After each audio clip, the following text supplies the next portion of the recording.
Now, why is the UK government not doing more to help South Africa hold the Guptas accountable? That's what former British MP Lord Peter Hain wants to know. He's written a letter to one of the UK Chancellors, that's the equivalent of our Treasury Department. Hain is asking why no action has been taken against UK-based firms associated to the Gupta family, who are heavily implicated in state capture. Let's speak to Lord Peter Hain now, who joins us live via virtually, obviously, from London. Thank you very much for your time, sir. Now, first of all, a lot of South Africans would want the Guptas here as soon as possible to answer to the questions that might be raised about what happened here in South Africa. Tell us more about what you think the UK government can do to assist us getting them back here. Well, I've written, as you say, to the Chancellor, the British Chancellor, in other words, our Finance Minister, in the Treasury to say that he should cooperate. His name is Rishi Sunak, and he should cooperate with the South African Finance Minister, Tito Mboweni, and I've copied it to Mr. Mboweni, to make sure that the British headquartered banks in London, HSBC, Standard Chartered, Bank of Baroda, and any others, cooperate fully to track this money down, that the Guptas looted by the billions of rand and money laundered it through those banks into Dubai, into Hong Kong, and into offshore tax havens in the Caribbean and elsewhere.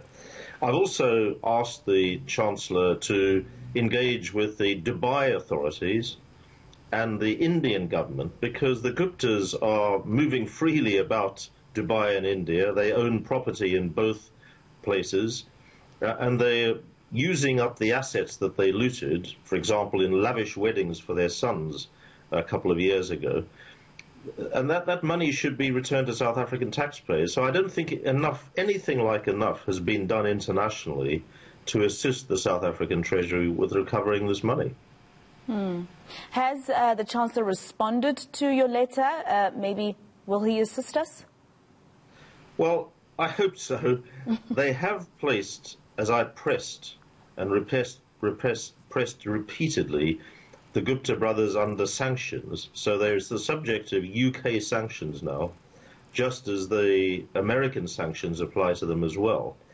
And that will restrict their movements, and Interpol will have to arrest them if they fly to another country, if that country acts. But they are moving freely between India and Dubai. And I don't understand why Delhi, the capital of India, why President Modi is not acting vigorously to assist the South African government.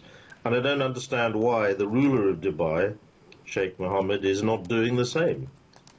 Because when there's money laundering on this gigantic scale and theft on this international scale, normally associated with drug trafficking and terrorism, it needs to be tackled by everybody concerned, and that simply hasn't been done.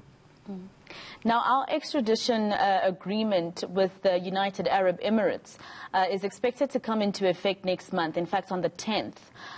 This was obviously good news for us, but the country, or the UAE, can decide that they're not actually going to help us in bringing back the Guptas here. How will this work along with the UK if the UK decides to assist South Africa? Well, the UAE, the Emirates, are very close to the UK in defence terms and in other ways, and there's a good relationship. So they're regarded as allies of London and of Washington, and that relationship should be fully utilised to ensure that the Guptas are indeed extradited. There is, as you say, an extradition treaty now.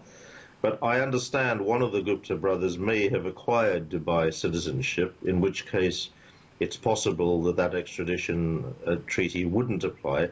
As one of the questions I've asked the British Chancellor, British Finance Minister to deal with. Because you see, a lot of South Africans, you may even be in this position yourself, are frustrated at how this money was stolen by the billion and money laundered abroad through the international financial institutions, and nothing's done to bring it back. But to be fair to President Ramaphosa and his ministers, they can't do it on their own. I hope they have been pressing other international governments to cooperate. I hope that that's the case, but those international governments, including the British one and the Dubai authorities and also the Hong Kong authorities, because a lot of it went through there, together with the Indian government, have got to assist the South African government, and that clearly hasn't been happening. Now, there's also the issue of whether or not perhaps inaction by the UK government and other countries where the Guptas have had business happening, the inaction there could be attributed to those governments not wanting to be a part of this because those company closures might mean something bad for those countries. Could this be the reason? I don't think so, but there has to be a question asked as to, it's nearly 4 years now since I first raised these matters under parliamentary privilege in the House of Lords when President Zuma was still in power and the Gupta brothers were still carrying on their looting. And I exposed Bell Pottinger and I exposed a lot of what was going on. And I wrote then to the Chancellor and asked him to take action. Now, one of the enforcement authorities, the Financial Conduct Authority, did conduct an investigation into HSBC and told me that they were interviewing an HSBC whistleblower to whom I introduced them. Now, I've heard nothing since. I've asked for further information.